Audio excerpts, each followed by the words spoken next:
नमस्ते। भारत पर अरबी साम्राज्यवाद का हमला 632 ईस्वी के बाद शुरू हो गया था। 640 ईस्वी तक अरबी हमलावर गुजरात पहुंच गए थे और भड़ूच के बंदरगाहों पर धावा बोला था, और जिसे ज्ञात इतिहास का भारतवर्ष में पहला जिहाद कहा जा सकता है, भड़ूच जिहाद। उसके बाद ईरान का नंबर आया। तो चूंकि वहाँ पे शासन पद्धति भले अलग थी, लेकिन सांस्कृतिक रूप से ईरान और भारत का उत्तरी इलाका एक ही जैसे लोगों के निवास स्थल थे, और एक ही जैसे लोग यहाँ पर पाए जाते थे। ईरान के राजा यानी पुराने फारस के राजा अपने आप को आर्य कहते थे और आर्यों में श्रेष्ठ जैसी उपाधियाँ धारण करते थे। तो जब इन अरबी लड़ाकों ने ईरान का जिहाद किया, फारस का जिहाद किया और उस पर विजय प्राप्त कर ली, उसके बाद बलूचिस्तान जिहाद हुआ। बलूचिस्तान में आज भी हिंगलाज माता का मंदिर है और लाखों की संख्या में हिंदू आज भी पाए जाते हैं। लेकिन दुर्भाग्य है कि बलूचिस्तान के इतिहास और बलूचिस्तान की धरती पर भारत के नियंत्रण के बारे में भारत के इतिहासकार, वामपंथी इतिहासकार या भाजपाई इतिहासकार मौन हो जाते हैं, और पता नहीं क्यों बलूचिस्तान को भूल जाते हैं और सीधे सीधे भारत पर पहला आक्रमण सिंध में मोहम्मद कासिम के आक्रमण को बताते हैं। सिंध पर मोहम्मद कासिम के आक्रमण और विजय को भारत पर पहला आक्रमण और विजय बताया जाता है, जो कि पूरी तरीके से मूर्खतापूर्ण है और ध्यान भटकाने वाली कार्रवाई से ज़्यादा कुछ भी नहीं है। तो फारस के जिहाद और विजय के बाद बलूचिस्तान पर जिहाद हुआ और विजय प्राप्त हुई। उसके बाद नंबर आया सिंध का। जब हम नक्शा उठाकर देखते हैं तो अरब के तट से चलने पर बलूचिस्तान का तट और सिंध का तट और गुजरात का तट, सभी समुद्रों के किनारे आपस में एक रेखीय स्थिति में पाए जाते हैं। तो कोई सेना अगर तट को पकड़ करके चले तो वो भारत तक पहुंच सकती है अन्य रास्तों से। तो बलूचिस्तान जिहाद के बाद सिंध का जिहाद हुआ। सिंध के जिहाद के बाद अफ़गानिस्तान की ओर से कश्मीर जिहाद हुआ। दिल्ली पर धावे हुए, दिल्ली पर नियंत्रण हुआ, कलकत्ता पर हमला हुआ, ग्वालियर पर हमला हुआ, उदयगिरी पर हमला हुआ। दक्षिण भारत तक अलाउद्दीन खिलजी की सेनाएं दक्षिण भारत तक चली गईं, और भारत का शायद ही कोई ऐसा ज़िला हो जहां पर ये जिहाद न चला हो। अरब प्रायोजित साम्राज्यवाद के सिपाहियों ने अरबी साम्राज्य फैलाने के लिए मेहनत न की हो, खून न बहाया हो। तो अगर हम इस सारी कार्रवाई को जिहाद के दृष्टिकोण से देखते हैं तो वो बिल्कुल समझ में आती है, क्योंकि मोहम्मद बिन कासिम, जिसका नाम लेकर के भारतीय इतिहासकार कस्में खाते हैं और इतिहास वहीं से शुरू करते हैं, मोहम्मद बिन कासिम सीधे अरब के खलीफा का भतीजा और दामाद था, और हो सकता है कि आने वाले समय में वो इस्लामिक विश्व का खलीफा बनता। तो ये कहना कि ये बिल्कुल भी धार्मिक कारण नहीं थे इसके पीछे, और विशुद्ध रूप से ये एक आर्थिक गतिविधि थी। वो बेचारे गरीब लोग थे और उनके पास खाने के लिए नहीं था, और भारत में प्रचुर मात्रा में खाने के लिए था। तो ये सब कह करके ढकने का प्रयास होता है। तो आज हम लोग चर्चा करेंगे ईरान जिहाद, बलूचिस्तान जिहाद और सिंध जिहाद को एक साथ क्यों नहीं पढ़ाया जाता है, और क्यों ईरान अफ़गानिस्तान को अलग रखा जाता है, बलूचिस्तान को अलग रखा जाता है। और यहाँ एक जानने वाली मज़ेदार तथ्य यह है कि बलूचिस्तान का आधा हिस्सा ईरान के पास है वर्तमान, और आधा हिस्सा पाकिस्तान के पास है। और उसके भी बंटवारे के वही कारण है कि जितना शिया बहुल इलाके थे वो ईरानियों के पास हैं, और जो सुन्नी बहुल इलाके थे वो पाकिस्तान के पास हैं। तो भारत के इतिहासकारों की प्रवृत्ति रही है कि सिंध को भारत का अंतिम राज्य बताने की, और सिंधु नदी को बहुत सारे राइट विंग के पॉलिटिशियंस ने सिंध को सीमा बताई। उसमें सावरकर हैं जो सिंधु नदी को अपनी सीमा बताते हैं। उसके अलावा राइट विंग जो भारत में एक्टिव है, जिसके तहत राष्ट्रीय स्वयंसेवक संघ अपनी अम्ब्रेला ऑर्गेनाइजेशन के तहत बहुत सारे संगठनों को चलाता है। तो वो सारे जो तथाकथित राइट विंग है भारत का, वो भी जो भारत का लेफ्ट है उसी के सुर में सुर मिलाता है और सिंध को ही भारत की सीमा मानता है और सिंध पर मोहम्मद बिन कासिम के हमले को पहला हमला बताता है, जो कि 712 ईस्वी में हुआ था। और भारत के विभिन्न इलाकों में जो धावे हैं, जो जिहाद है, वो 632 ईस्वी से चला आ रहा था। और बलूचिस्तान को तो 711 के पहले ही निपटा दिया गया था, ईरान को भी उसके पहले ही नियंत्रित कर लिया गया था अरबी साम्राज्यवादियों के द्वारा। और फिर उसके बाद सिंध का नंबर आता है 712 ईस्वी में। और इस तरीके से भारत का इतिहास चित्रहार की तरह छोड़ छोड़ कर पढ़ाने की जो परंपरा है भारतीय इतिहासकार और जो आजकल ऑनलाइन ट्यूशन मास्टर आ गए हैं उनके द्वारा, तो वे बेचारे सिर्फ परीक्षा की तैयारी कराते हैं और घटनाओं का एनालिसिस नहीं करते हैं, उसको केवल एक चित्रहार की तरह पढ़ते और पढ़ाते हैं। तो आप लोगों को ये समझ लेना चाहिए दर्शकों कि भारत पर पहला सफल हमला बलूचिस्तान का हमला था, न कि सिंध पर का हमला। और आज भी भारत में वही प्रक्रिया, वही कार्यक्रम अलग अलग इलाकों में अलग अलग सेनाओं के द्वारा, अलग अलग क्षेत्रीयताओं के लोगों के द्वारा वही कार्यक्रम चलाया जा रहा है। नाम बदल गए हैं, खिलाड़ी बदल गए हैं, लेकिन खेल वही है, किताब वही है, रूल भी वही है। तो भारत में जितनी भी हिंसक गतिविधियां होती हैं मजहबी आधार पे, उसको कम्युनल टेंशन ना मानते हुए अगर हम उसे जिहाद के शीर्षक के तहत अगर देखें कि वो जो किया जा रहा है वो जिहाद है, तो तस्वीर बिल्कुल साफ हो जाती है। जैसे अभी सिडनी में बंदूकधारियों ने अपने मजहबी प्रेरणा से प्रेरित होते हुए और दूसरे मज़हब यानी यहूदी मज़हब को मानने वाले लोग जो यहूदी वहाँ पार्टी कर रहे थे ऑस्ट्रेलिया में, उन पर अंधाधुंध गोलियां चलाईं बाप बेटों ने और 1 दर्जन से अधिक लोग मारे गए। वैसा ही हमने, तो उसको हम ऑस्ट्रेलिया जिहाद या सिडनी जिहाद कह सकते हैं। ऐसे ही कश्मीर में ऑपरेशन सिंदूर का जो कारण बना, कश्मीर में मज़हब पूछ करके और गैर इस्लामिक लोगों को गोलियों से भून दिया गया, तो उसको हम पहलगाम जिहाद कह सकते हैं या कश्मीर जिहाद कह सकते हैं।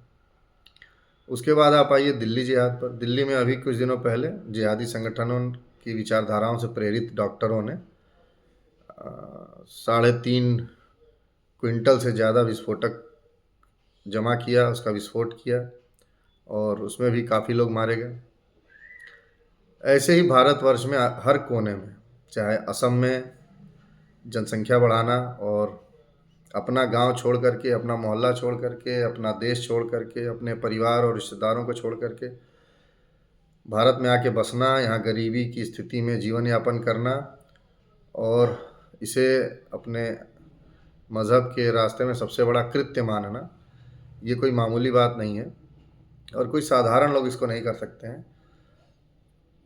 पलायन कर जाना सबसे कठिन प्रकार की लड़ाई होती है, जिसमें व्यक्ति दूसरे अनजान और शत्रु देश में जा कर के और पीढ़ियों तक संघर्ष करते हैं, अपना पूरा जीवन खपा देते हैं, अपने बच्चों का जीवन खपा देते हैं, अपने नाती पोतों का जीवन खपा देते हैं और 5, 10, 15, 20 पीढ़ी का योजना बना करके चलते हैं और धीरे धीरे उस पूरे इलाके को डेमोग्राफी चेंज कर देते हैं, जनसांख्यिकी चेंज कर देते हैं।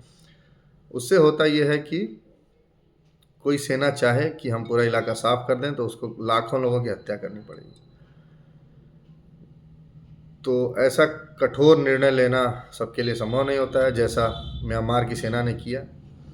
म्यांमार में रोहिंग्याओं ने जिहाद किया, एक गांव पर हमला किया, वहाँ के लोगों को मार डाला और पका कर खा गए।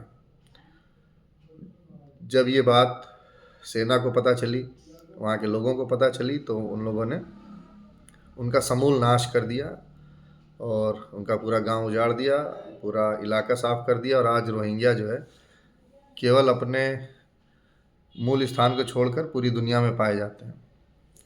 तो ऐसे राक्षसों का इलाज तो यही है, लेकिन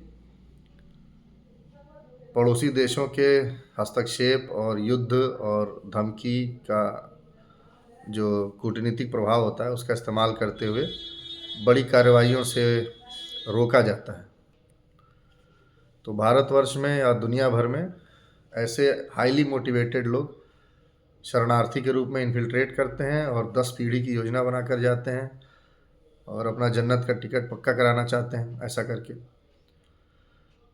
तो भारत में जो आतंकवाद की समस्या है या पूरा वैश्विक आतंकवाद की समस्या है, इसको जब हम गलत टर्मिनोलॉजी इस्तेमाल कर देते हैं पॉलिटिकली करेक्ट होने के लिए,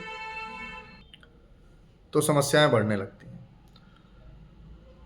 भारत में सिंध के बाद पंजाब, पंजाब के बाद दिल्ली, दिल्ली के बाद अयोध्या, मथुरा, जौनपुर, बनारस और पटना, पाटलिपुत्र, कलकत्ता, उड़ीसा, कोई इलाका, कोई ज़िला, कोई जनपद, कोई गांव शायद ही बाकी रहा हो जहां पर ये जिहादी धावे न हुए हों, जहां अरबी साम्राज्य ने अपना एक हेडक्वार्टर न बनाया हो। जब कोई बाहर की शक्ति किसी दूसरे देश पर कब्जा करती है तो उसका एक ही मकसद होता है कि वहाँ के लोगों को लूटना और अपनी आबादी को पेट भरना।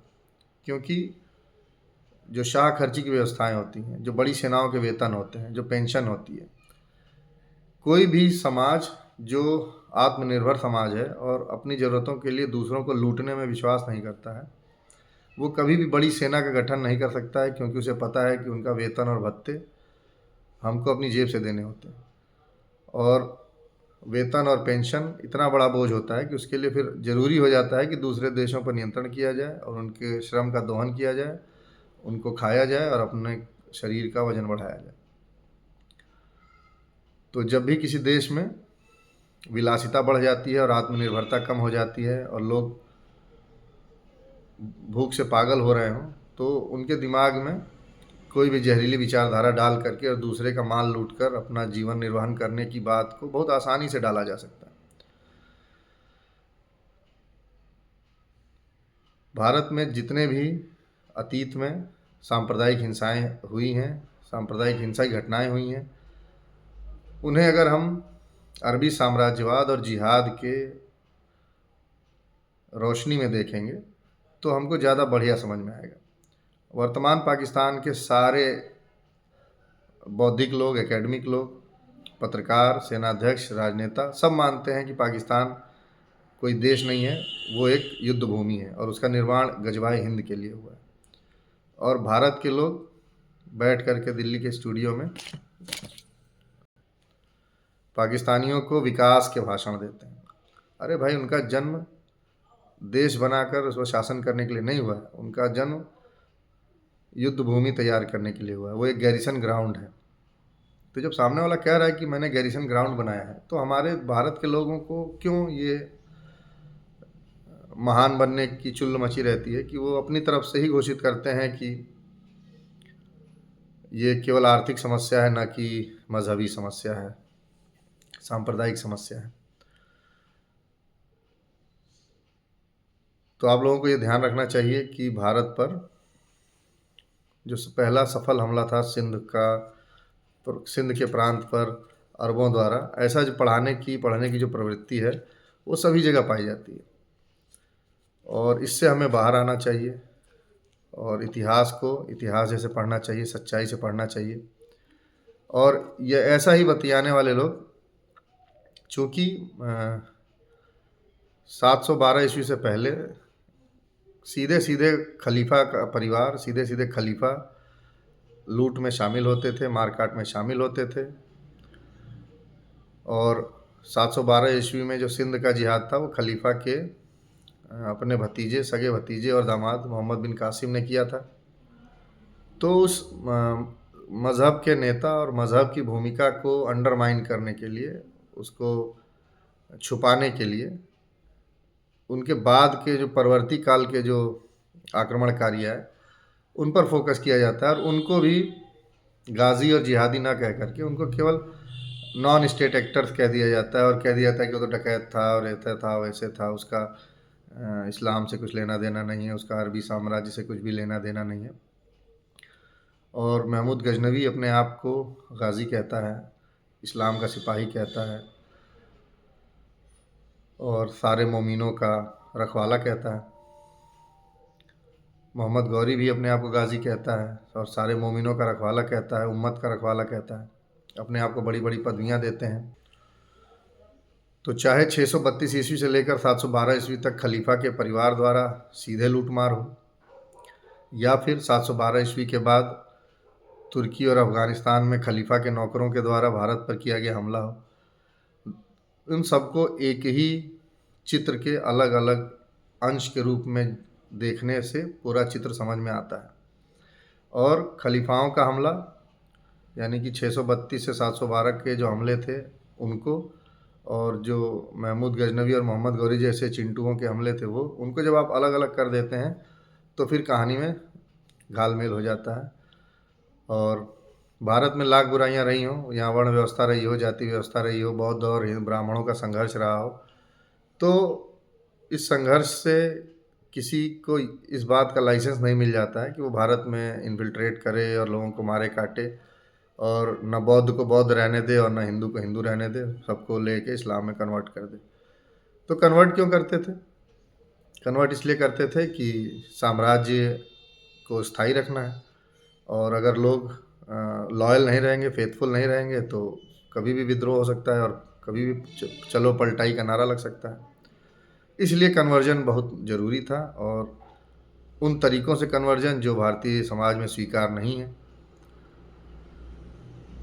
तो उन्होंने अच्छा खासा होमवर्क किया था कि हम ऐसा क्या कर दें कि लोग इनको स्वीकार ही ना करें। जिनको हमने एक बार भ्रष्ट कर दिया वो भ्रष्ट ही रहें। तो वो भारत के समाज की कमज़ोरियाँ अवश्य थीं, लेकिन उससे ये किसी को लाइसेंस नहीं मिल जाता है कि आए और यहाँ पर लोगों की हत्या करे, लूट मार करे। तो खलीफा ऐसा क्यों करते थे? खलीफा ऐसा इसलिए करते थे क्योंकि उनके पैगंबर ने ऐसा करने के लिए अपॉइंट किया था। तो प्रश्न आता है कि पैगंबर जी ने ऐसा क्यों किया? तो पैगंबर जी को जो है उनके अल्लाह जी ने ऐसा करने के लिए कहा था। और अल्लाह को ऐसा करने के लिए किसने कहा? क्योंकि अल्लाह को अपना ही दीन पसंद है और दूसरों को अल्लाह नापसंद करता है। अच्छा, ये कहाँ लिखा हुआ है? तो उस किताब में लिखा है जो अल्लाह ने पैगंबर जी को दिया। अच्छा, इसकी पुष्टि किसने किया कि अल्लाह की ही वो वाणी है? इसकी पुष्टि पैगंबर जी ने किया। और इसकी पुष्टि कैसे हुई कि वही पैगंबर हैं? तो उसकी पुष्टि अल्लाह ने की। ठीक है, यानी ये सभी मिल करके एक दूसरे को प्रमाणित कर रहे हैं। किताब जो है वो पैगंबर को प्रमाणित कर रही है, पैगंबर अल्लाह को प्रमाणित कर रहा है, अल्लाह पैगंबर को प्रमाणित कर रहा है, फिर अल्लाह कभी किताब को प्रमाणित कर रहा है। सब मिल करके एक दूसरे को प्रमाणित करते हैं कि हाँ, ये जो बोल रहा है सही बोल रहा है। और फिर ये तीनों मिल करके महमूद गजनवी को और मोहम्मद गौरी को आदेश देते हैं, हम अलाउद्दीन खिलजी को, तुगलकों को और मुग़लों को बताते हैं, समझाते हैं कि क्या अच्छा है, क्या बुरा है और तुम क्या करो। तो इतिहास से जैसे ही ये मज़हबी एंगल हटा दिया जाता है, ऐसे ही इतिहास एक बोरिंग सब्जेक्ट बन जाता है, और राजाओं की वंशावलियाँ और साम्राज्यों की तिथियावलियाँ रटने के अलावा इतिहास में कोई कार्य नहीं रह जाता है। और खंडहरों का अध्ययन, खंडहरों की सुरक्षा करना, खंडहरों में महंगे से महंगा सामग्री लगा करके उनको सुरक्षित रखना, इतिहास ले दे के यही बचा हुआ है। होना क्या चाहिए? होना ये चाहिए कि भारतीय जो आर्कियोलॉजी डिपार्टमेंट है उसको या तो बंद कर दिया जाए, या उससे कहा जाए कि जो भी पुरानी साइट्स हैं उनको फिर से बनाओ, वो जैसी थी वैसी बनाओ। और इसमें हमारे भारत के इंजीनियर्स को लगाना चाहिए आर्कियोलॉजी के साथ, और आर्किटेक्ट्स को लगाना चाहिए।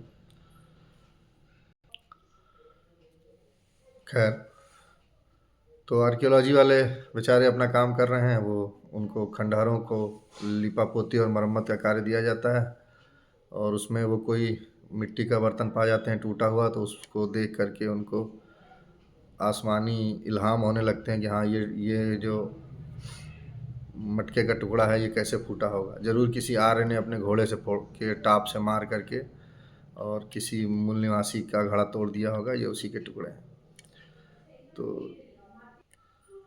तो जैसे चित्रकार चित्र बनाते हैं, अपनी कल्पना से नए-नए चित्र बनाते हैं, ऐसे ही इतिहासकार अपनी कल्पना से नए-नए इतिहास बनाते हैं। विद्यालयों में जब तक धर्मनिरपेक्ष शिक्षा नहीं मिलेगी और सारी मज़हबी किताबों का आलोचनात्मक विश्लेषण विद्यालयों में नहीं सिखाया जाएगा बच्चों को, तब तक ये सारा सिलेबस, सारी किताबें, सारे प्रोफ़ेसर सब बेकार हैं। इनका कोई लाभ नहीं, क्योंकि मज़हब का एंगल हटाते ही सारी गतिविधि एक बेकार की कवायद दिखाई देती है और लोगों का फ़िज़ूल का झगड़ा समझ में आता है। जैसे ही आप उसमें मज़हब का एंगल ऐड करते हैं, आपको समझ में आता है कि कितना बड़ा हत्याकांड इस मज़हब ने प्रायोजित किया, और केवल अपना साम्राज्य स्थापित करने के लिए और अधिक से अधिक लोगों पर शासन करने के लिए। ये जो मज़हब होते हैं वो सिम कार्ड की तरह होते हैं, मोबाइल कंपनियों के सिम कार्ड होते हैं ना, कि मेरा सिम कार्ड ले लो, तुम मेरा सब्सक्राइबर बन जाओ, तुम मुझे सब्सक्राइब कर लो तो तुमको ये डिस्काउंट मिलेगा, ये पर्क मिलेगा, ये लाभ मिलेगा। तो ऐसे ही नए-नए ऑफ़र और स्वर्ग जाने के सब आसान तरीके बता करके ज़्यादा से ज़्यादा एरिया में अपने अधिक से अधिक सब्सक्राइबर तैयार करना इन मज़हबों का लक्ष्य होता है। और जैसे ही सब्सक्राइबर तैयार हो जाते हैं, वहाँ पर वो इलाका डायरेक्टली मानसिक रूप से, बौद्धिक रूप से, वैचारिक रूप से अरब का जो है साम्राज्य बन जाता है। और भले उसकी दूरी बाय लैंड बहुत ज़्यादा हो और सीधे संपर्क में ना हो, लेकिन मानसिक रूप से हर समय संपर्क में रहते हैं और अपने से श्रेष्ठों का आदेश लेने से भी नहीं चूकते हैं। और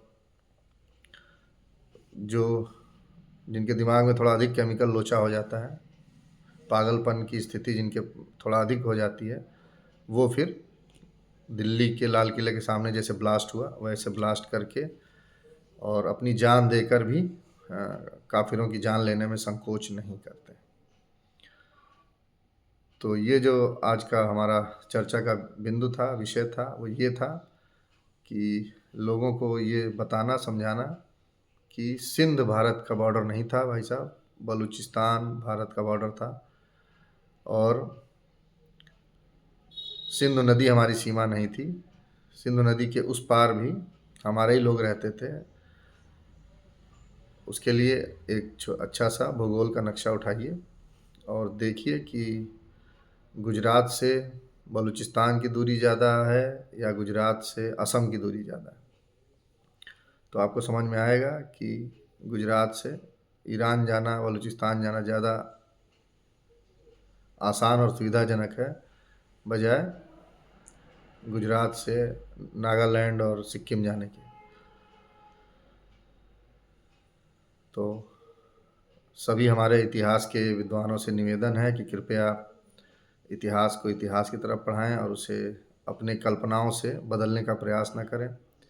उसके पीछे जो मज़हबी कारण हैं युद्धों के पीछे, उसको भी बताएं ताकि बच्चों को पढ़ने में स्पष्टता है कि हम क्या पढ़ रहे हैं, क्यों पढ़ रहे हैं। क्योंकि अल्टीमेटली वही सिविल सर्वेंट जब ज़िले का चार्ज पाएंगे, प्रदेश का चार्ज पाएंगे, उनको इन्हीं से डील करना है। और अगर इनको एक सामान्य लॉ एंड ऑर्डर की समस्या के रूप में समझेंगे तो उससे कभी मुकाबला नहीं कर पाएंगे। और भ्रष्टाचार में डूबा हुआ अधिकारी तो ऐसे भी जिहादियों का प्रिय होता है। तो भ्रष्टाचारियों को भी ये चीज़ समझना चाहिए कि वो जो कर रहे हैं, वो आज तो वो सुखी हो जाएंगे, लेकिन उनके बच्चे और उनके आने वाले वंशज वो इस अजगर के द्वारा निगले जाएंगे और वही आपका दंड होगा। आप सभी ने अपना बहुमूल्य समय दिया, उसके लिए आप सभी का बहुत बहुत धन्यवाद। आप देख रहे थे आपका अपना चैनल युवा आर्य और मैं हूँ मणि प्रकाश सिंह। सभी को सादर नमस्ते।